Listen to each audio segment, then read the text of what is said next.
Wala ring magbabago. Saan banda nahulog? Naalala ko dito lang yun banda. Ay, nandito lang yun malapit. Nasaan na? Ay, nandito kaya? O baka naagos ng tubig tapos dito nalipat? Ay, wala. Nandito ba yun? Nasaan na kaya? Alam ko dyan Pwede ba sa likod ka na lang muna? Okay ka lang? Oo.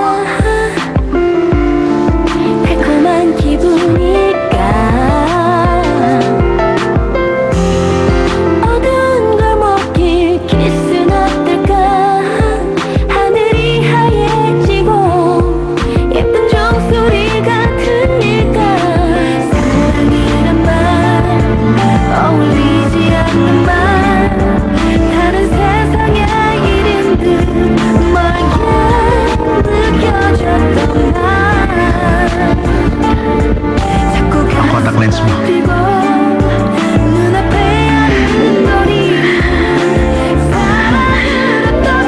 Buong araw, hindi kasi ako kumain.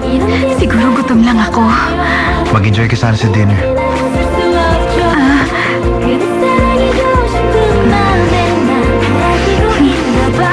Kumain tayo ng barbecue. Sige na, samahan mo kong mag-barbecue. Umalis tayong dalawa tapos kumain tayo ng barbecue. Kumain na ako kanina.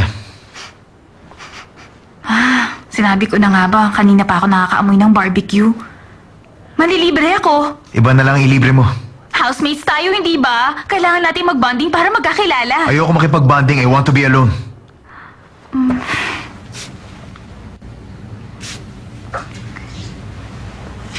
Diyos ko, hindi ko na kaya. Hindi na niya sana sa akin pinaamoy yung barbecue kung hindi rin lang niya ako sasamahang kumain. Tapos yung jacket amoy na amoy. Napakawalang puso naman ng housemate ko. Walang kanin sa bahay. Mamamatay na ako sa gutom. Gusto kong kumain ng barbecue. Nakakaawa naman ako kung mag-isa lang akong kakain. Sana samahan ako ng housemate ko.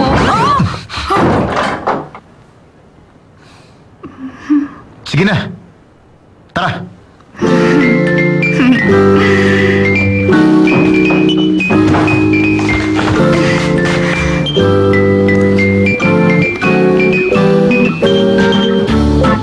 Pang-alis mo na ba yan? Bakit? Weird ba? Akala mo ba maganda yung tingnan? Sa tingin ko, mas fashionista ka lang sa akin. Walang sino man napapantay sa fashion mo. Tingin mo, kailangan ko magpalit? Hindi na. Tara na.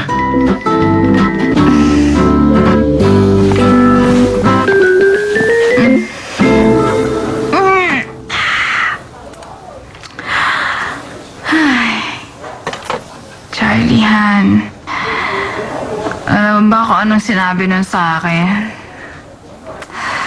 Ang sabi niya, isa akong nakakaawa dahil naliligaw akong puppy sa ilalim ng ulan.